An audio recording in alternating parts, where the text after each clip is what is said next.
quisiera agradecer en primer lugar la invitación que se me hizo para participar en este evento tan importante.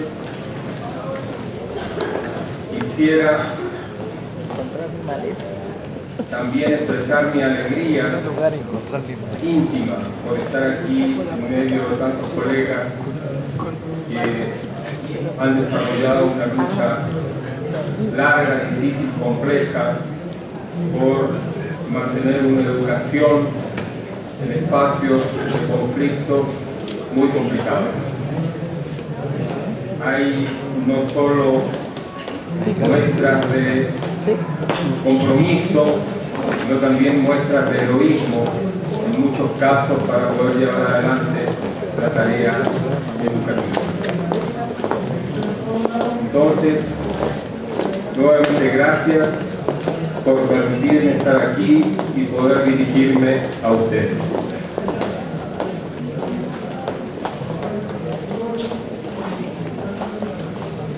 En lo que es el discurso neoliberal sobre el tema educativo, hay explícitas o implícitas algunos planteamientos que nosotros consideramos que, si no son mentiras directas, son verdades a medias, y como verdades a medias terminan siendo también mentiras. Una parte del discurso plantea prácticamente que la educación puede resolver todo. Por ejemplo, la idea de que los problemas del subdesarrollo de América Latina son porque no ha tenido una educación de calidad. Que la educación entonces podría resolver los problemas del desarrollo, que podría resolver los problemas de las personas, por ejemplo, de los trabajadores, a nivel de empleo e ingreso. Y a nivel de empleo, cuando uno analiza las cifras estadísticas sobre los países de América Latina, uno se encuentra que de manera general el mayor nivel de desempleo está entre los más educados. Y el menor nivel de desempleo se encuentra en los menos educados. Claro, la contrapartida es que el mayor nivel de subempleo y de informalidad también se encuentra entre los menos educados.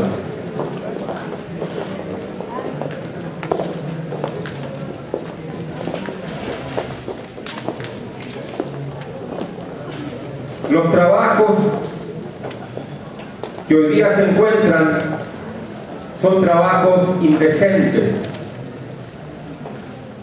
planteando lo opuesto de lo que señala la OIT como trabajo decente. Trabajo decente que sería trabajo bien remunerado, trabajo bajo contrato, trabajo con las prestaciones sociales correspondientes.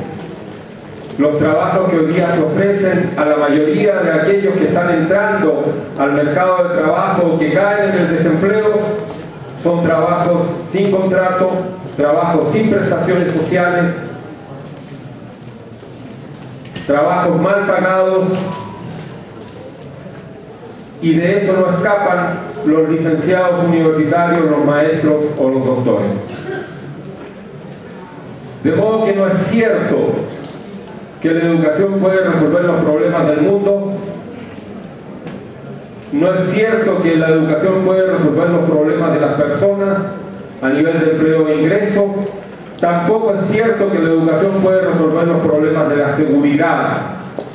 Y ahí compartiría lo planteado por el ponente anterior respecto a que este no es un tema de valores, este es un tema de relaciones sociales, ¿no?, que no puede ser resuelto por la educación.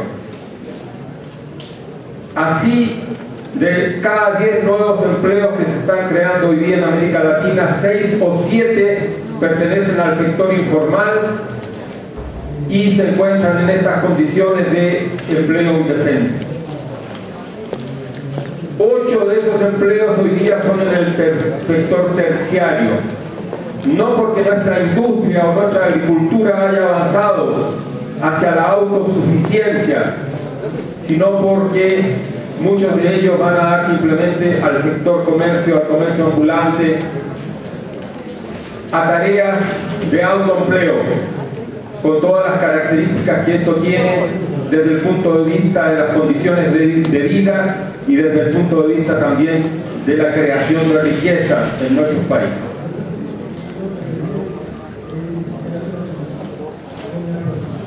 En cambio, estamos viendo cómo crecientemente, y aquí lo planteaba de alguna manera también Larry Quinn, estamos viendo cómo crecientemente la educación, la escuela, se transforma en un reproductor de desigualdades.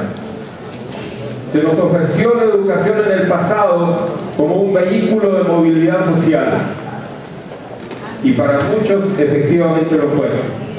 Pero hoy día la educación ha dejado de ser ese vehículo de movilidad social, y el hecho de tener terminada tu educación media o terminada incluso la educación superior no está garantizando gran cosa.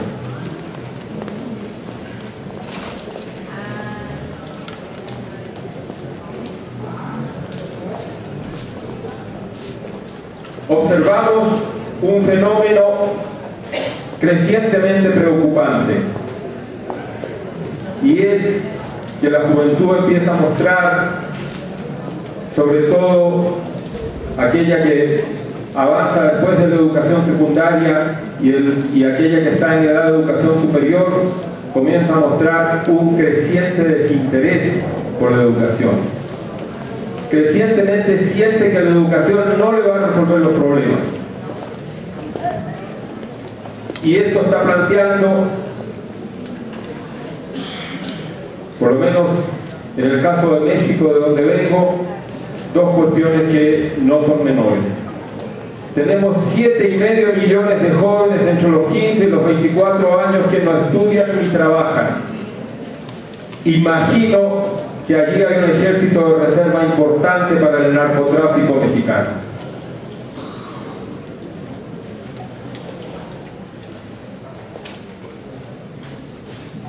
Este es un problema que tenemos que tomar en consideración, porque aparte de los problemas sistémicos que están presentes, creo que en el espacio, en el medio de la educación también tenemos dificultades.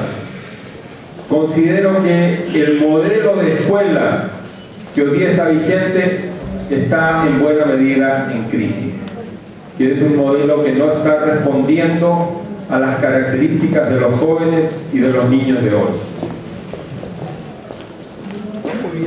Voy a volver sobre eso.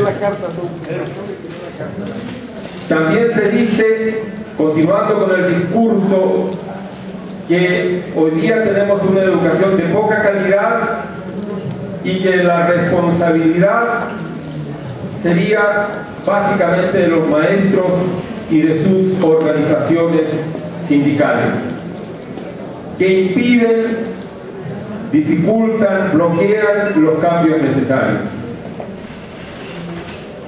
No podemos negar que tenemos dificultades importantes en el seno de la educación,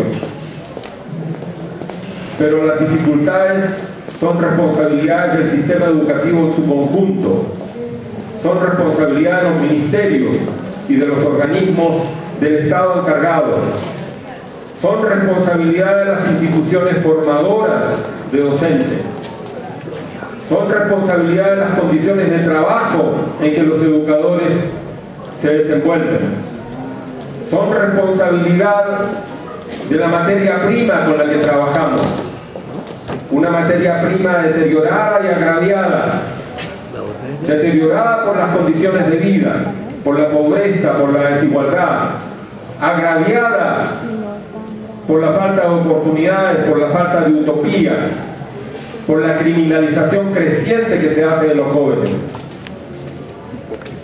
Tenemos entonces un problema, y ustedes lo viven cotidianamente.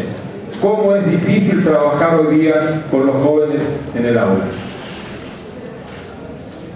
También es responsabilidad las dificultades que enfrentamos, el hecho de que los docentes, que los educadores y sus organizaciones sean marginadas de la toma de decisiones y que las decisiones fundamentales, cuando menos las propuestas fundamentales que se vienen aprobando en América Latina, sean en realidad responsabilidad del Banco Mundial, que se ha convertido en el principal enemigo institucional e intelectual de nuestros países y de la educación de nuestros países.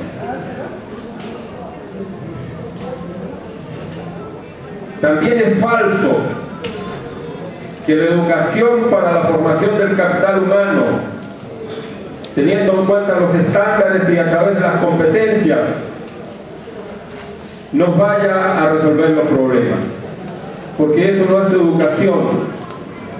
Si bien nos va, eso sería instrucción y capacitación.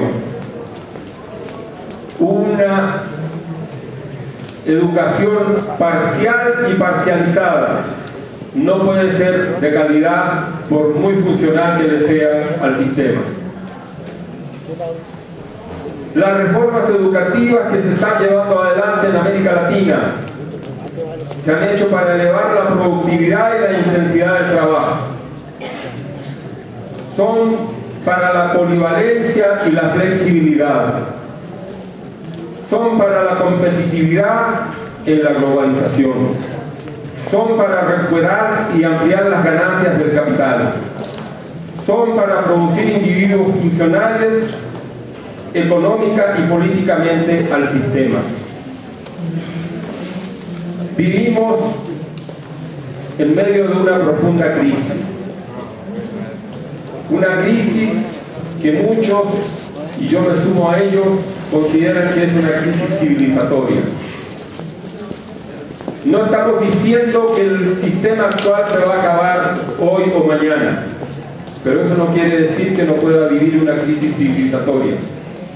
Y por lo menos hoy día me acerco a esto en dos dimensiones. Como crisis ecológica y de las formas de vida. La larga etapa para la cual la ciencia fue un instrumento fundamental, la larga tarea de conquista de la naturaleza, de destrucción de la naturaleza, ha concluido.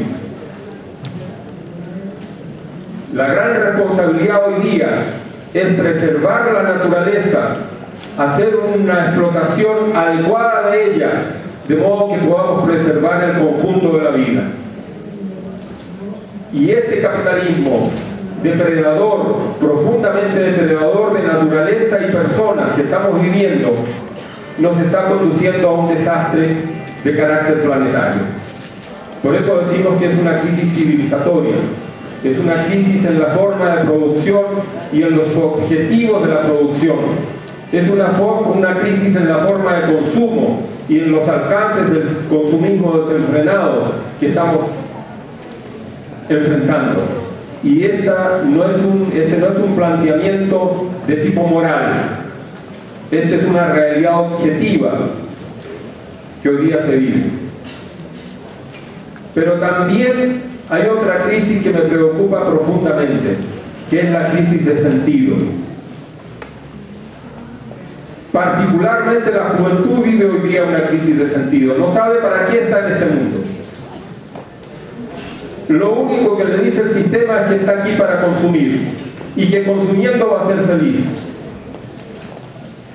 Que consumiendo es una forma de ser, que no hay otra manera, ¿no?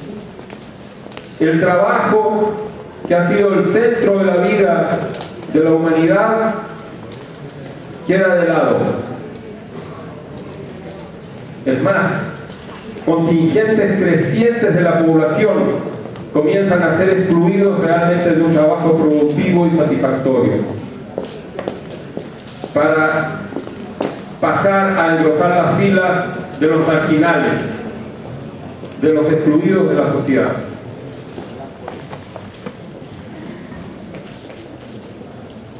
El pensamiento neoliberal, que no es un pensamiento solo sobre la economía, sino que es un pensamiento integral, es un pensamiento totalitario. Totalitario porque pretende que todo puede ser articulado en torno al mercado y que el mercado tiene la suficiente capacidad de definir no solo lo que las sociedades, sino que lo que las personas deben hacer. Pero también es totalitario porque es un pensamiento que se presume único, que no hay otro pensamiento válido. Pero también es un pensamiento de muerte. Fukuyama, Francis Fukuyama, y si no lo han leído porque son muy jóvenes o porque no estuvieron cerca de eso, escribe un artículo de enorme éxito en su momento que se llamó El fin de la historia. Declaró el fin de la historia porque la humanidad ya había descubierto las dos verdades fundamentales a través de un largo y doloroso proceso de acierto y error. Y esas dos verdades fundamentales, que significaban que la humanidad no tenía que seguir en ninguna búsqueda, eran la democracia liberal representativa y la economía de mercado. Que las sociedades avanzadas ya habían llegado a estas verdades y que nosotros estábamos atrapados en las redes de la historia, pero si hacíamos un esfuerzo también podíamos avanzar hacia allá. Declaró entonces muerta la historia. Eliminó el pasado y convirtió el futuro en un eterno presente. Tal vez, en el mejor de los casos, un presente perfeccionado, especialmente en lo tecnológico. Pero ya no había nada que descubrir porque las verdades fundamentales estaban ya a la vista. Eliminó los procesos y eliminó la historia. Elimina o trató de eliminar las alternativas, declarándolas como error, como atraso. Eliminó o intentó eliminar los sueños y las utopías, y con ello quiere matar la esperanza. Mercantiliza y banaliza todo. Los excluidos españoles, y seguramente ustedes ya lo han oído, plantearon una frase que es políticamente genial: si ustedes no nos dejan soñar, nosotros no los vamos a dejar dormir. Reivindicando el derecho de la sociedad y particularmente de los jóvenes a tener sueños y utopías y a poder comprometerse en esto. Enfrentamos entonces una situación complicada. Nuestros gobiernos han asumido, en la mayoría de los casos, plenamente esta propuesta neoliberal. Están convencidos de que transformando nuestras economías y nuestras sociedades en sociedades con estas características, el desarrollo va a llegar. Y hay que decir hoy día que el propio desarrollo está en cuestión, especialmente si el desarrollo es visto como este progreso indefinido de la acumulación de bienes materiales. Entre otras cosas, porque esa acumulación indefinida de bienes materiales no es ecológicamente posible. Por eso hay gente que está hablando de posdesarrollo o está hablando directamente de no desarrollo.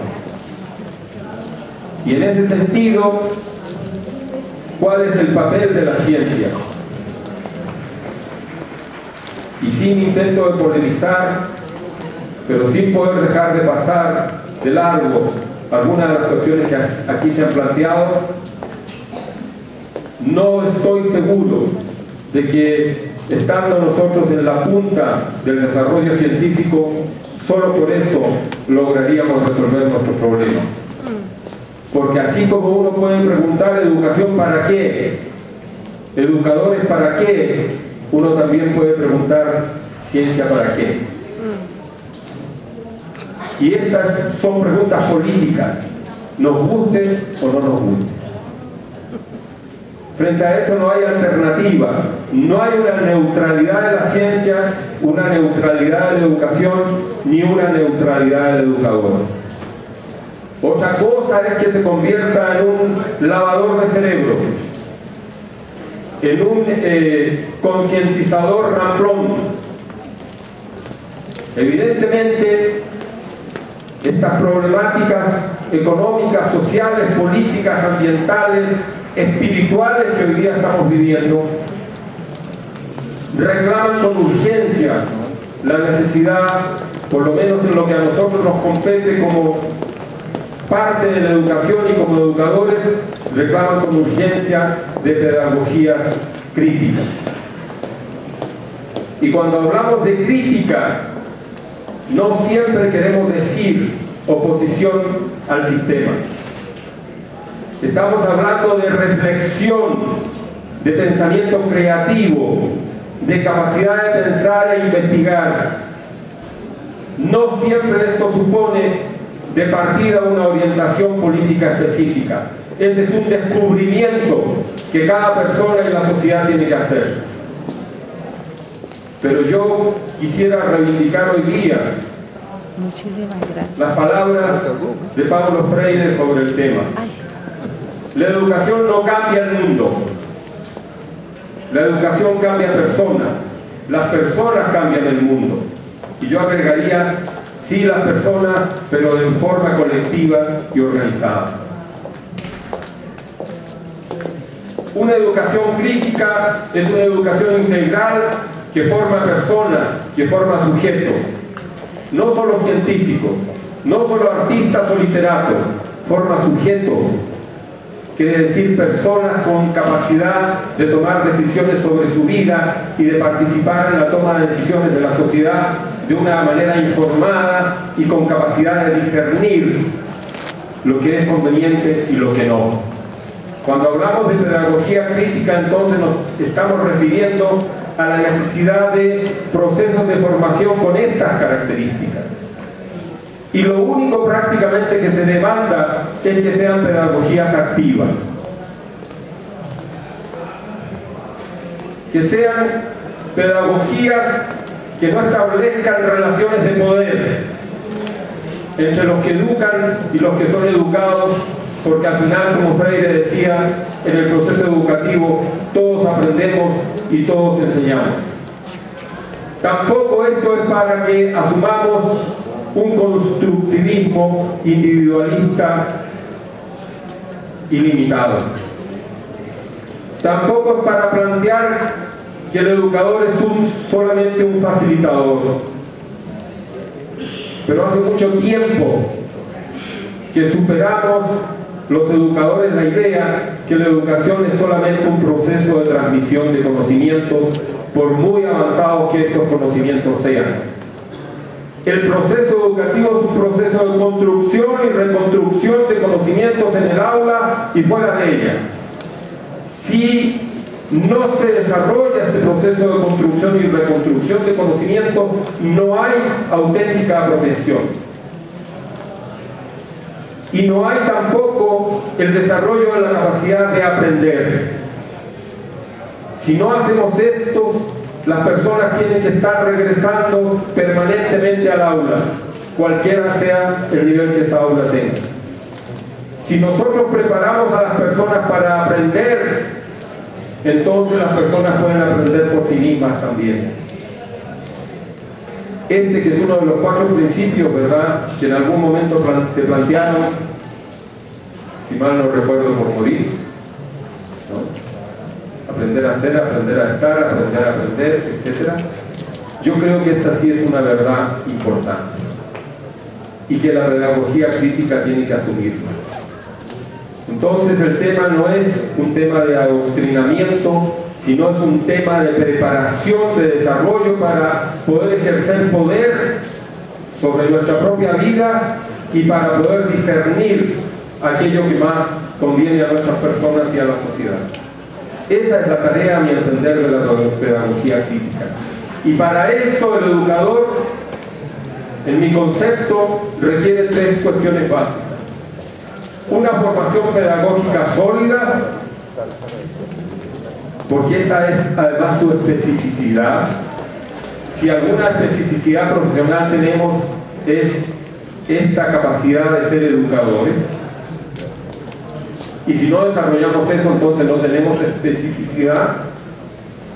La segunda es un conocimiento disciplinario sólido o multidisciplinario, dependiendo del espacio donde estemos insertados.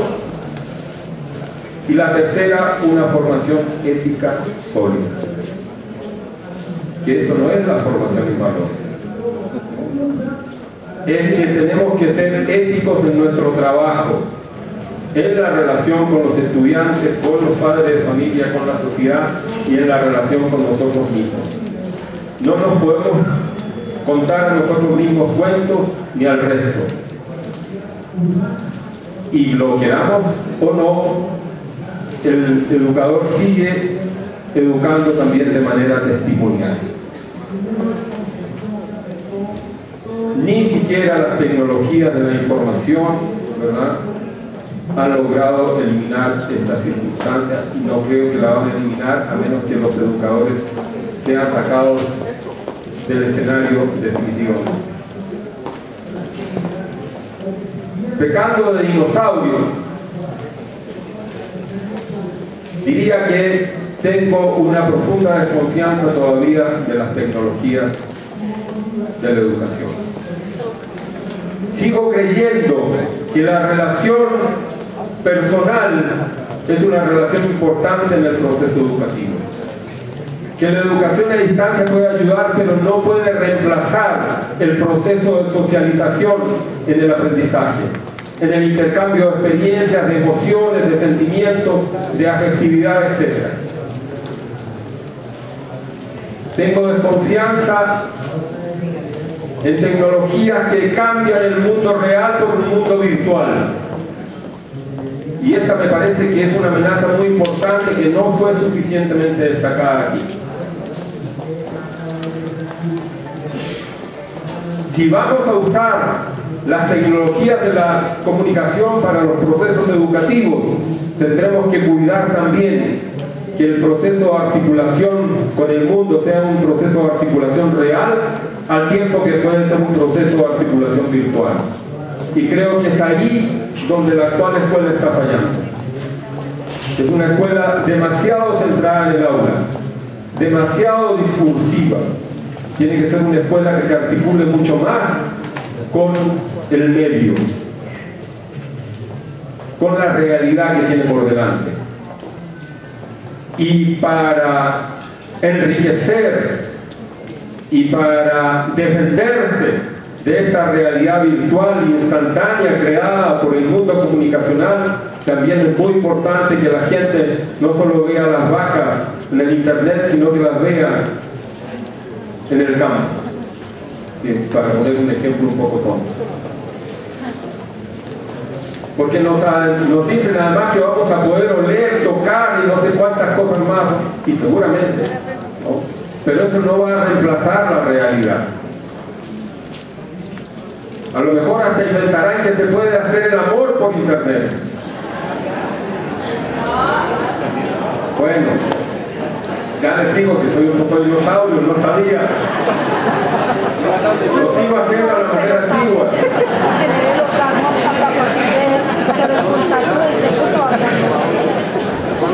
Bueno, el mercado ha penetrado hasta el último rincón de nuestra vida. Ya nada está quedando fuera del mercado. Y este también es un riesgo y un peligro grande que estamos enfrentando.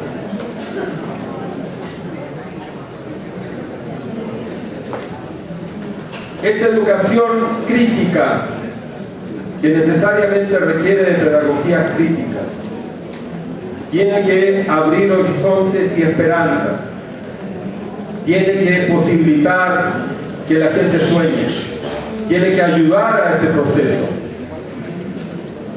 tiene que permitir que recuperemos el pasado, porque hoy día, en este marasmo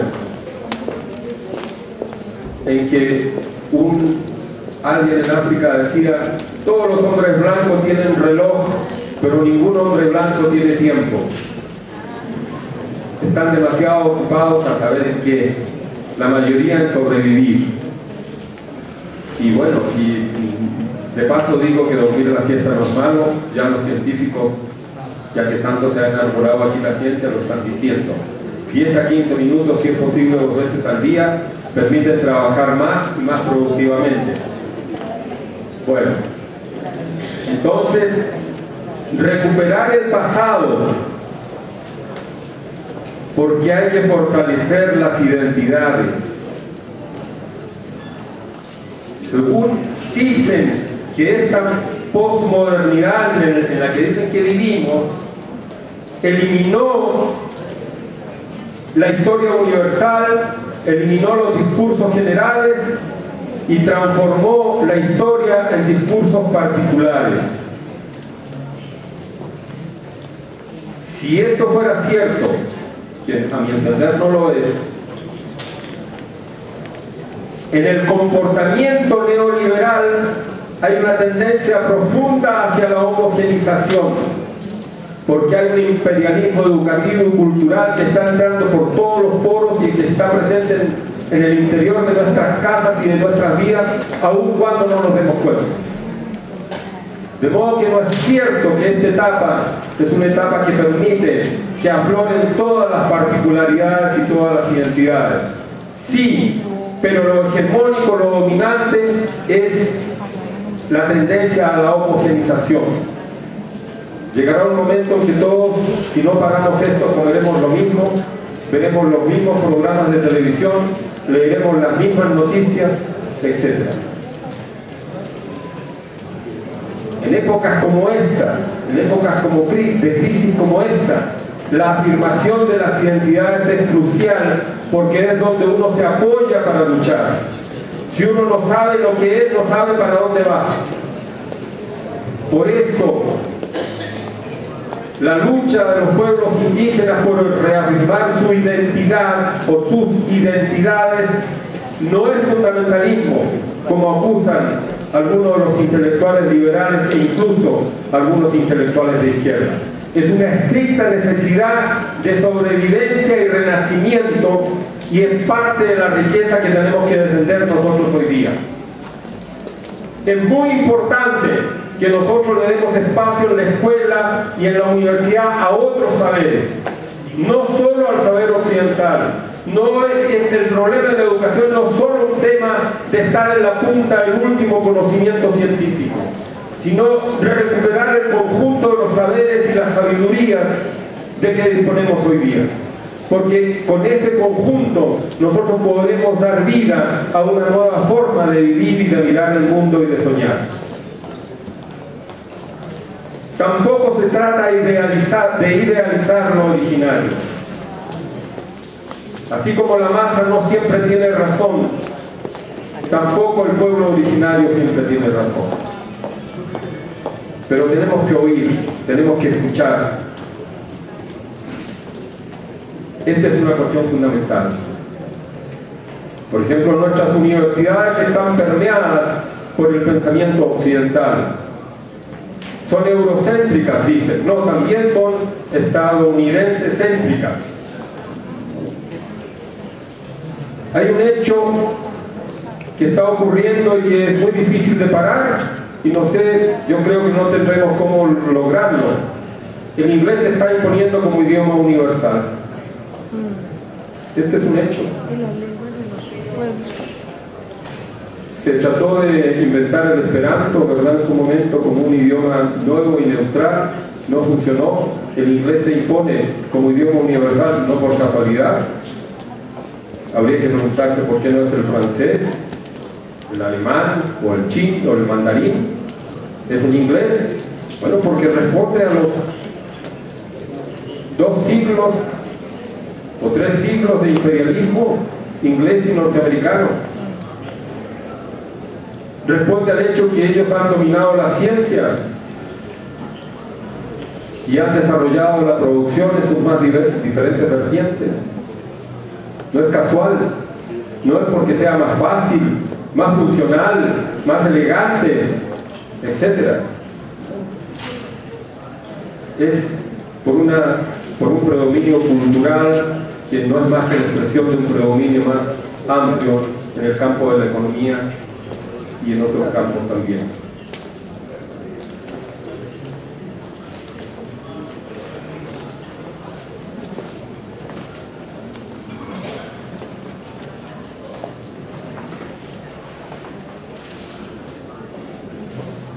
Tenemos que incorporar las tecnologías. Es muy difícil expulsar del aula el smartphone, las tablets. Creo que esto no tendría mucho sentido y mucho futuro,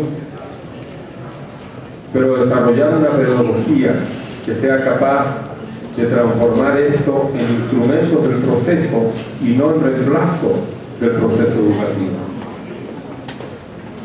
No seguirlos viendo al pizarrón electrónico, a estos aparatos, como el reemplazo del educador y como el reemplazo del proceso educativo. Hay que trabajar en eso. Hay que ponerlos al servicio del proceso educativo.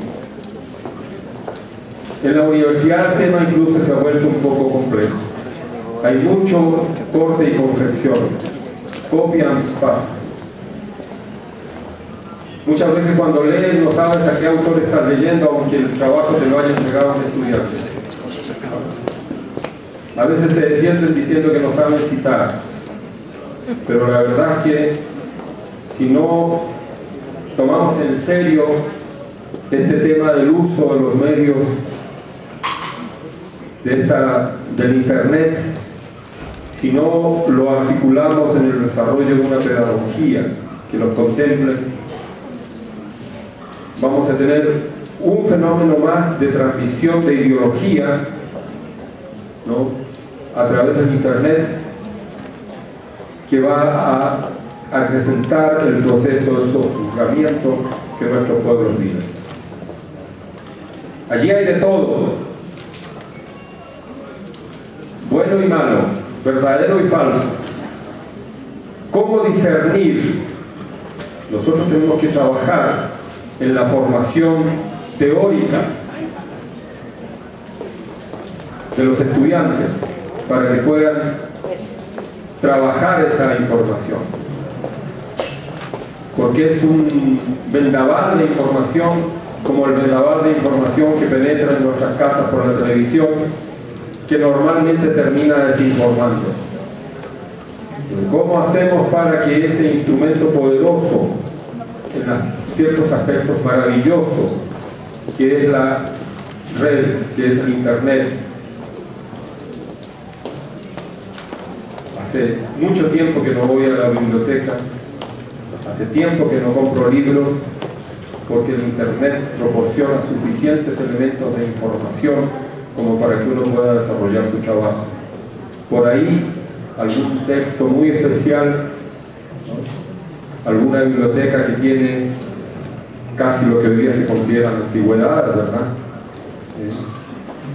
Y allí uno va, pero crecientemente nos servimos de esta fuente de información, de esta biblioteca virtual que el Internet representa. Pero tenemos que desarrollar las pedagogías y los procesos educativos que nos permitan hacer un uso adecuado de este instrumento. No podemos dejarlo fuera, pero no podemos dejar que nos reemplace. Y ahí hay una tarea importante a desarrollar. E implica muchos riesgos. Por ejemplo, la gente cree que está muy comunicada porque está permanentemente dándole a las teclitas ahí o al touch, ¿no? En muchos casos es una falsa idea de comunicación. Es banal. El aislamiento crece mientras los medios de comunicación avanzan.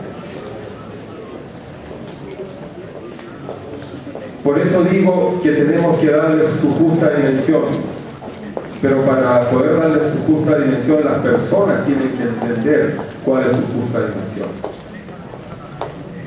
Y nosotros trabajamos con personas que están en desarrollo, particularmente en desarrollo, y por lo tanto es muy importante lo que podamos hacer en ese espacio.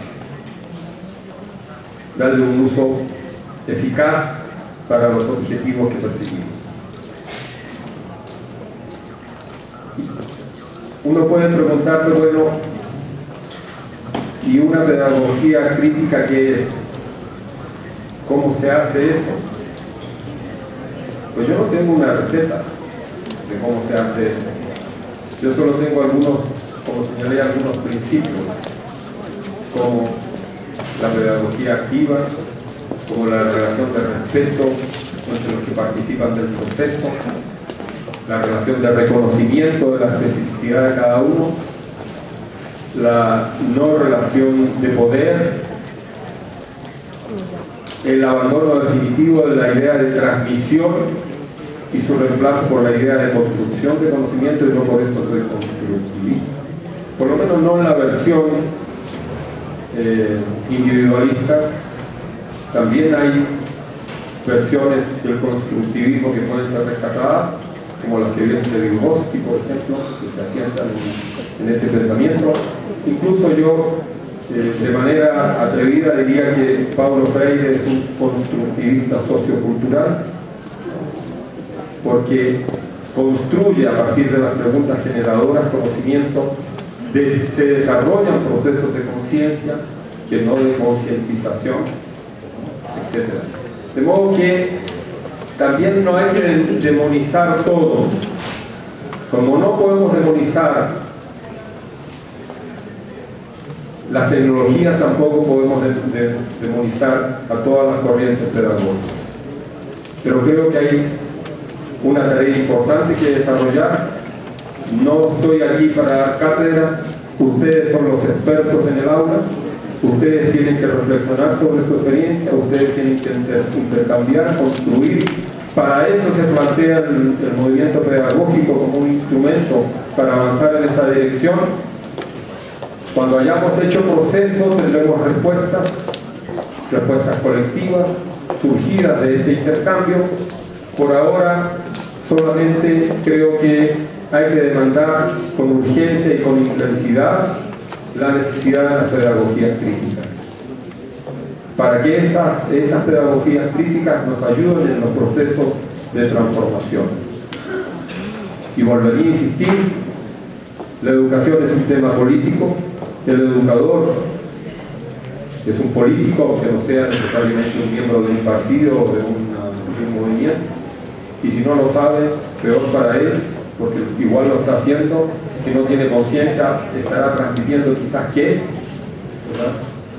Más de alguna barbaridad seguramente. Y la pedagogía también es un tema político, porque una cosa es formar capital humano, formarlo a través de estándares y competencias, y otra cosa es desarrollar personas, hacer educación integral. Muchas gracias.